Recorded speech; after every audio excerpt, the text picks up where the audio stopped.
تم ہم سے ہمدردی کا اظہار کرتے ہو, ہم سے تم یہ کہتے ہو کہ تمہیں تمہارے حقوق نہیں مل رہے, تمہاری نوکریاں نہیں مل رہی, تمہیں تعلیمی اداروں میں جانے کے لیے داخلے نہیں مل رہے. سوال یہ پیدا ہوتا ہے کہ اگر وفاق ہم سے سنسیئر ہوتا, اگر وفاق کو ہم سے ہمدردی ہوتی, اگر وفاق ہم سے محبت کرتا تو وفاق ہمیں پورا گن لیتا.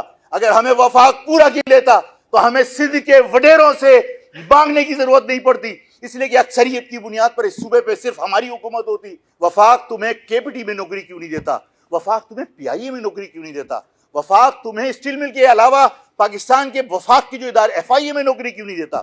وفاق تمہیں اپنے اداروں میں تو نوکری دے سکتا ہے اگر سندھ تمہارے ساتھ ظلم کر رہا ہے.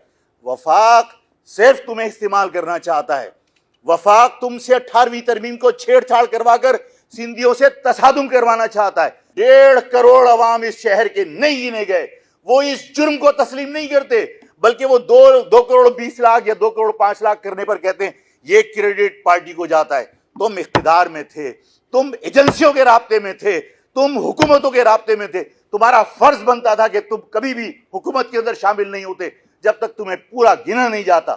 میں آپ کو ایک بات کہنا چاہتا ہوں کہ جو لوگ یہ سمجھتے ہیں کہ اصحاب رابطے کی وجہ سے ہم مضبوط ہیں, غاصبوں کے رابطے میں کتنا ہی رہ لو, غاصبوں کے رابطے میں کتنا ہی رہ لو, تم ان کی بیساکھیاں کتنی استعمال کر لو, تمہارے حقوق غصب کرنے والے کی بیساکھیوں پہ غلامی کی منزل تمہارے قریب ہو سکتی ہے.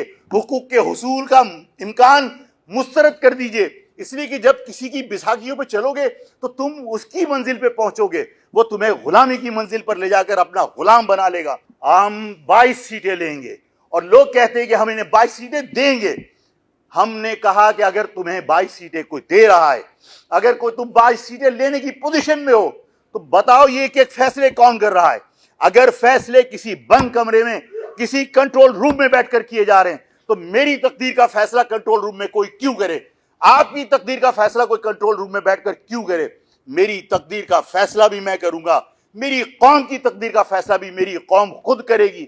نہ میں کسی سے لڑنا چاہتا ہوں, نہ میں کسی کا غلام بننا چاہتا ہوں.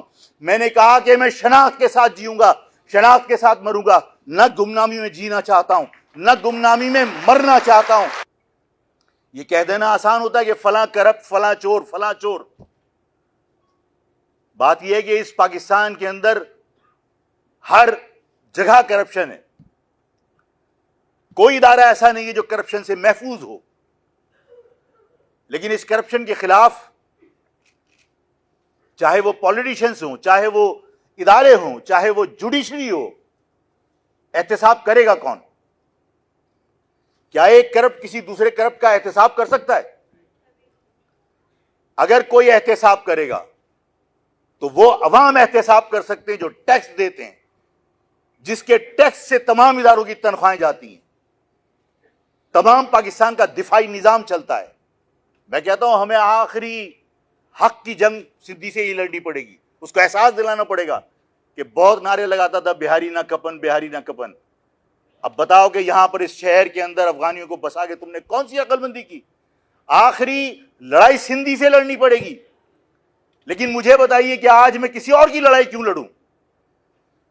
میں نے لوگوں سے کہا کہ آج کس کو اس بات کا شدت سے احساس ہے کہ کراچی کے تھانوں میں اب میاں والی کا بندہ نہیں ہے؟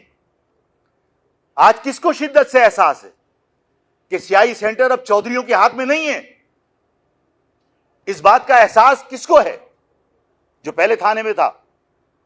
میاں والی کے لوگ تھے, چودھریز تھے. ہم تو پہلے بھی چند تھے, آج بھی چند ہیں. پہلے بھی 2-4 تھے. عرفان بہادر کے والد تھے بہادر علی خان, تو آج عرفان بہادر بیٹھے ہیں, آج عمر بیٹھے ہوئے ہیں, 2-4-5 آج بھی بیٹھے ہوئے ہیں. پہلے بھی تھانے کسی اور کے پاس تھے, آج بھی تھانے کسی اور کے پاس ہیں. میرے لیے تھانے میں چودھری بیٹھے یا چانڈیوں بیٹھے, مجھے کیا فرق پڑتا ہے؟